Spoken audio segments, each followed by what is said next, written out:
this whole situation reminds me of a poem or a story that I read in sophomore year of high school. I forget who wrote it. Maybe one of you guys will be able to tell me. But basically, I'm not going to get into the whole story. But what it's basically about is how the world needs to be balanced in the arts, right? Yeah. And the thing is, by balanced, I mean that, like, for example, there was a dance show in this story, or like a dance of sorts. And the thing is, a lot of people had like hoods over their heads because they were too attractive. So they had to lower the attraction rate to match all the people that weren't so attractive. Some people were more athletic than others because some people were disabled, right?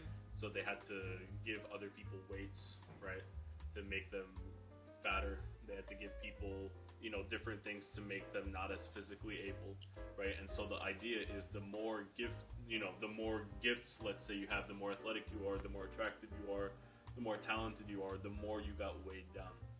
A lot of people also had headphones on their ears so that if they were too intelligent, sounds would be ringing every couple of seconds in order to disrupt their thinking. And whenever I encounter, like, this is the whole idea, and then one of the people that was the most kind of handicapped after all of these handicaps was one of the people that was actually the son of the person in charge of this whole civilization, and he rebelled and he ended up dying for it. And so I know this is kind of weird and out of left field, but whenever I think about where we are right now, I'm reminded of that story, you know, because I feel like I would need to figure out what it was. Maybe someone who's watching could actually figure that out, but I just feel like that's what it is. People are trying to take each other down with them instead of trying to support each other, because that's what it is at the end of the day. We're all not as unified as we once were. We're all divided because of political views, because of our own opinions, when we should just respect each other's opinions and try our best to navigate around them in a way that doesn't limit you. Right. No, yes. I mean, and that could be applied to anything. Totally. That we talked about today. Totally. Again, like, I don't know what, you know, there's no overnight solution. It's almost like I need to get it out of my chest, because it's just so, there are days where it becomes super aggravating when I need to have these conversations, whether it's from the artist.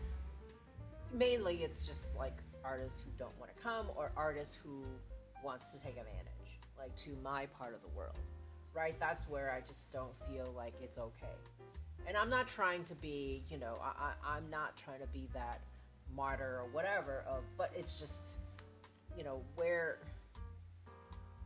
is what is the threshold, you know, like, what is that, like, what is not the threshold, but where is your standard?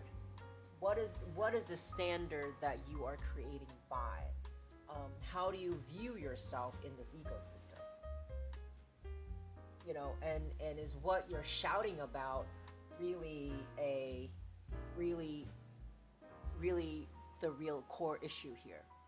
You know, and not to, again, I think everyone, like you said, as an artist, you have a right, right? You have a right to voice, and you have a right to choose, but it's also the right means the right, your choice also comes with responsibilities, right? It's true. Your choice comes with responsibility. Like, we always say, this is my right. I'm like, but having the luxury and the privilege of having right also comes with responsibilities. Is your right impending upon other people's rights? And that's what a lot of the circuit doesn't think about. But even just our day-to-day life, right? Like, our day-to-day, and just thinking about this whole period of mask wearing, of my right, I don't have to wear it, but do you know it's a collective right now that everyone's dealing with this? Because you don't wear it, you may get others sick.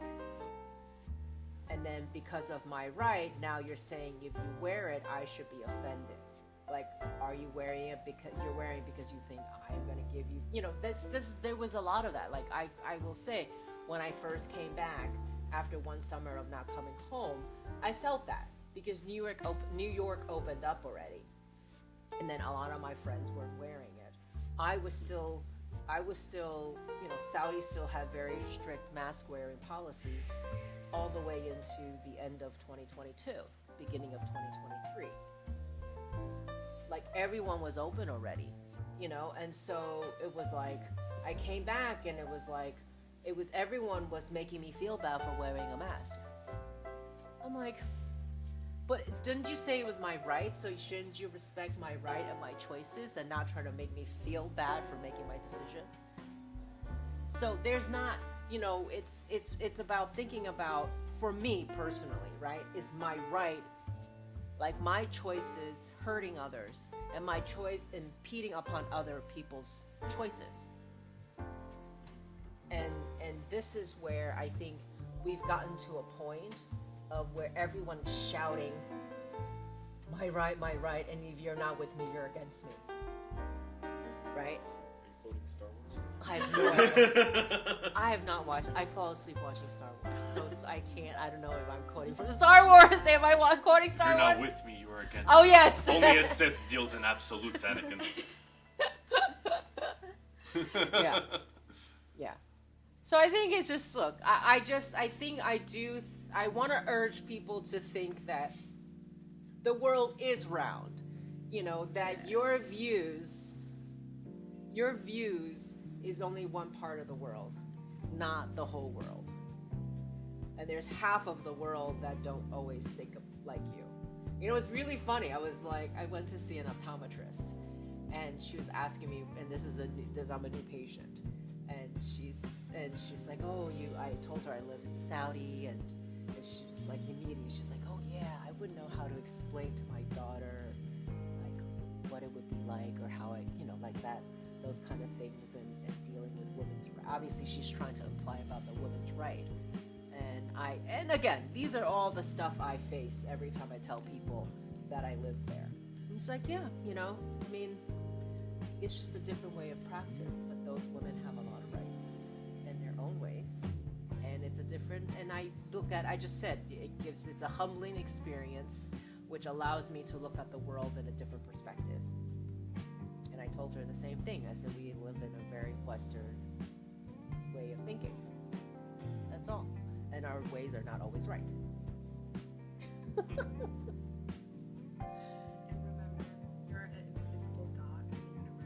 Totally. Totally. Absolutely. I mean, you come back onto the very Far East. Actually, there's a lot of similarities between the Asian culture and the Arab culture. If you think about women's right in Chinese culture, most women are like nothing. We are treated like real third-class citizens.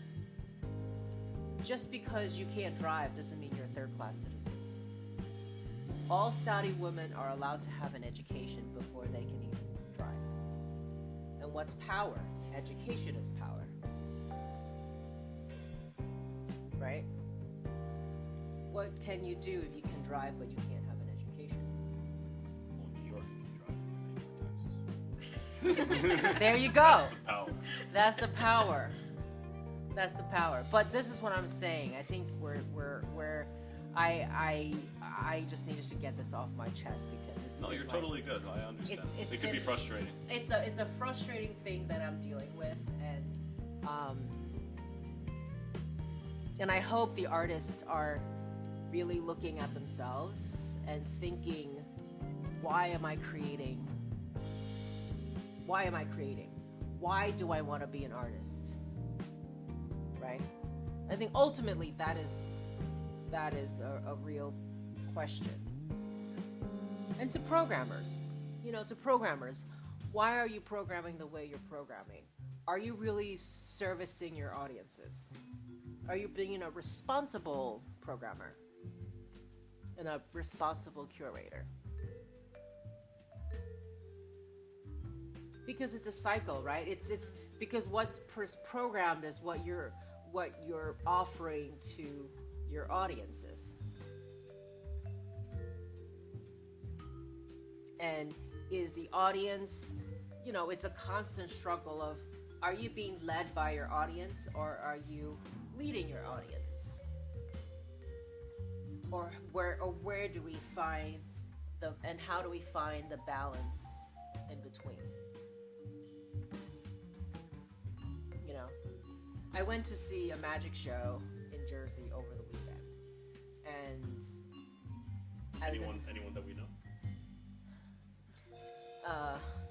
Well, you just put a deck on it. Blake? Yeah. It was a great show. No, but you could tell the audience is there. I've never heard of the city in New Jersey. And then I looked on the center website, and I looked at it, and I was like, whoa. I don't know how to comment on it, but it is definitely stuff that are very much commercially driven. Like what? Just like monster truck. No. It's not. I mean, it's a 1,500 seat performing arts, and it's an event. So when you hear the word event, it means that they also do a lot of other event and venue for hire. And I'm sure a lot of these are venue for hire, and they'll have like tribute bands. Preachers. No preachers, no. But I mean, like circus. But some of the stuff you're just like, oh, just again, these are what we call like very local, regional artists that has a very, very specific marketplace. And so to me, it's like, I guess for the programmers, it's like I'm programming these because it's what our audiences are able to digest. They're probably the middle class, blue collar working community, and are just don't have the appetite for something a little bit more, artistic. There's no orchestra, there's no ballet, there's no. Well, they can't afford Taylor Swift. But yeah. Sorry, I'm playing devil's advocate. I just keep on throwing. That's okay. That's why I'm sitting on your right shoulder. Well, but like I said, it's 1,500 seats, so I doubt Taylor Swift will go in there either. Privilege. She's yeah. We're picking on her in like every single video. Even when I don't bring her up, someone brings her up. Like we brought her up because of the touring, the jet costs. And then for the rest of the podcast, it just like sits in my head, Yeah, there's these memes about her where it's like when Taylor Swift needs to grab her like TV remote, but it's across the couch on the other side. She takes her jet to get it. That's so stupid. I love it. And still, people are dying to get tickets. Yeah.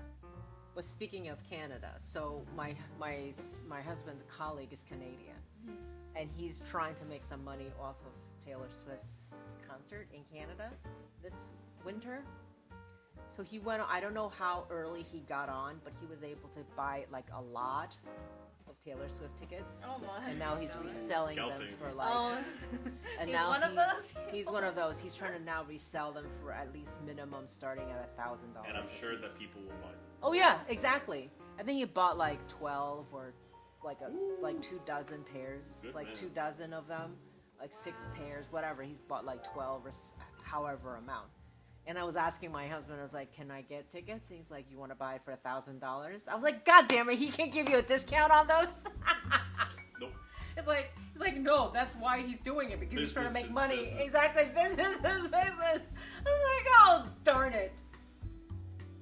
I thought you were gonna say like he bought a bunch of merch and was gonna sell it like outside, like those guys. Like I was at Madison Square Garden. No. I went to go see Pantera. You gotta go that way. And they were like, "Hey, Pantera t-shirts." My cousin, Real. my cousin flew from Texas to Edinburgh earlier in June to go see her, and she said the tickets to go see her in Edinburgh was cheaper than buying in the U.S. I believe that. Yeah. Do they have Ticketmaster over there? Oh, they do. Oh, they do.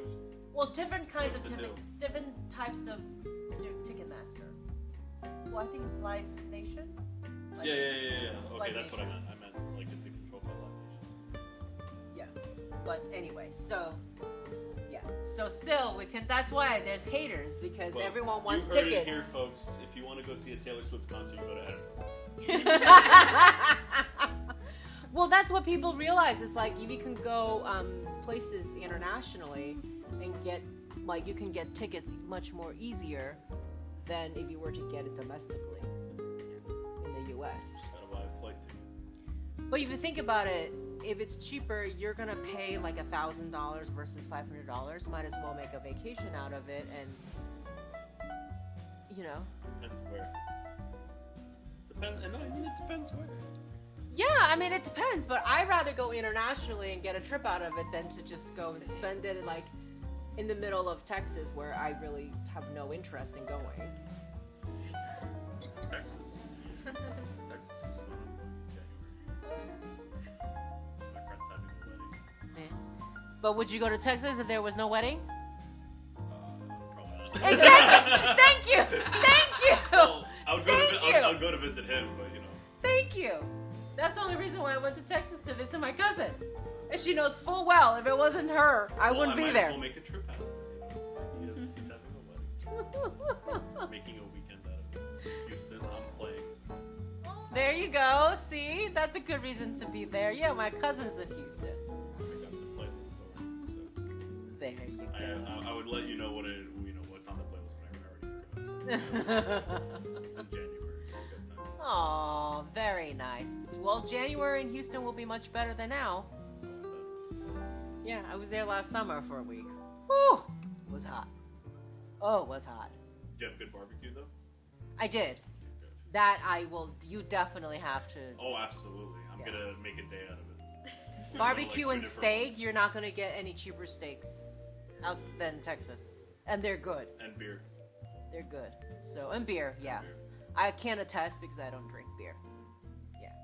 That was the first thing my friend told me, not about his apartment, about anything. He said, do you know how cheap beer is here? It's like $4 for a 6-pack. And I'm like, Yeah, I know. We live in New York welcome to City. New York. Everything is expensive. Vancouver's not any cheaper either, though it's Not slightly really. better. Yeah.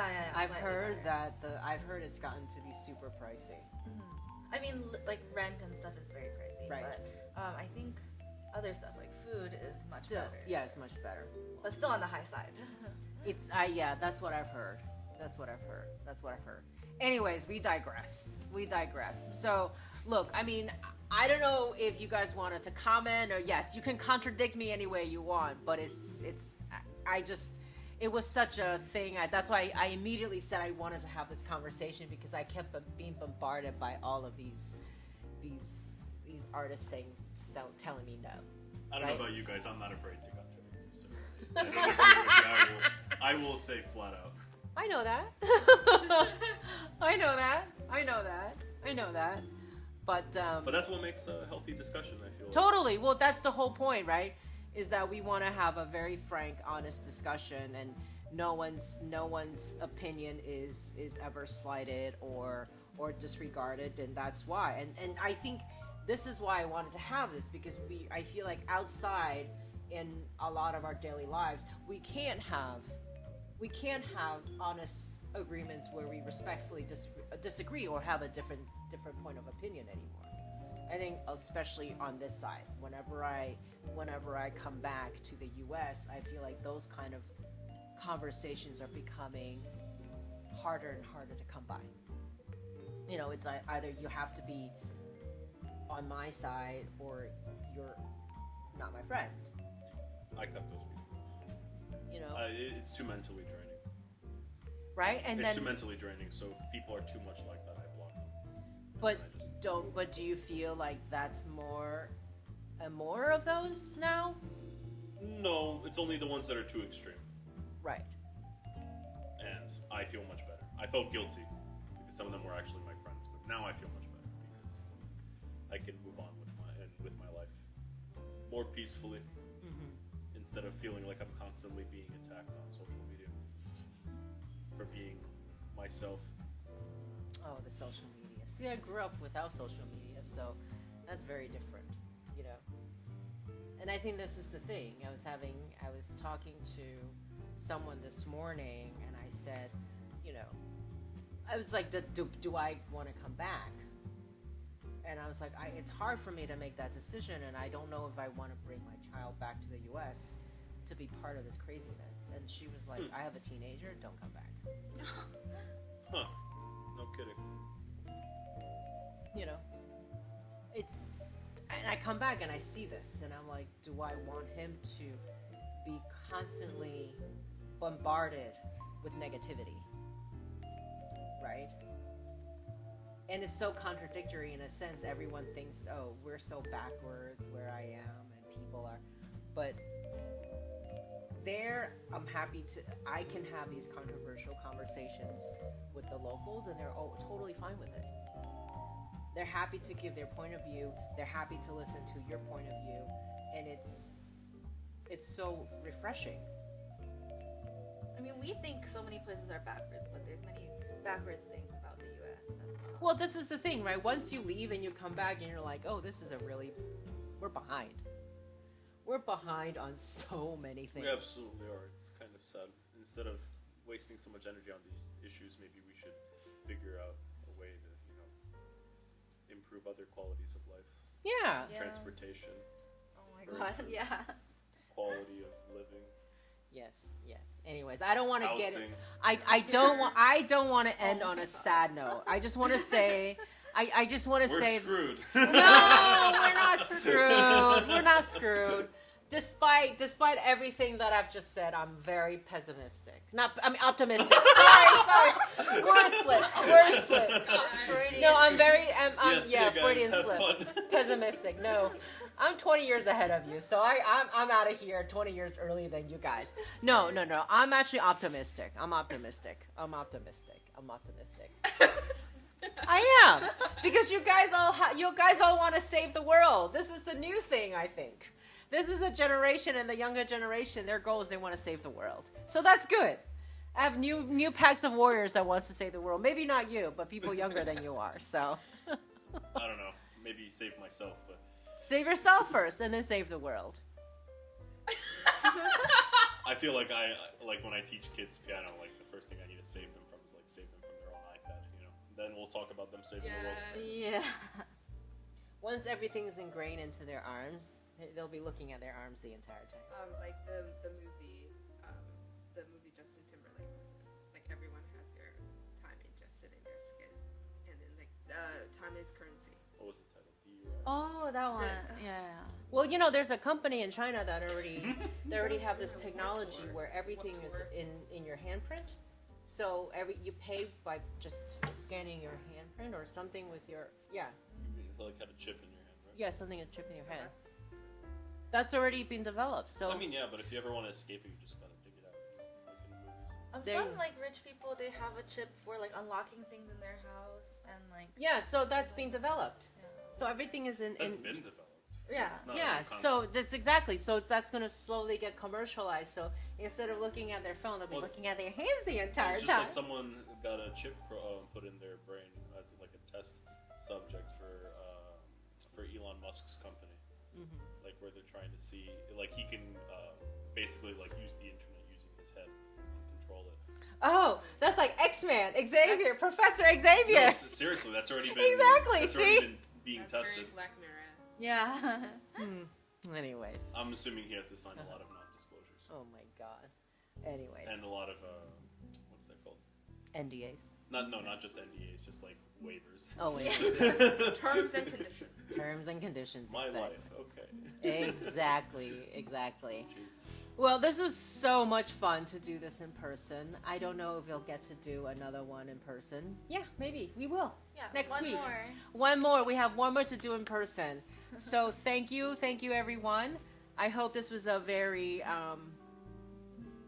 scintillating conversation. We went off a little bit on a tangent but that's okay. Sorry. That's okay. No, that's okay. Excuse. That's what it's all about. Hope you'll continue to stay tuned and go through all of our previous episodes, and we'll see you next time. Thank you. Bye.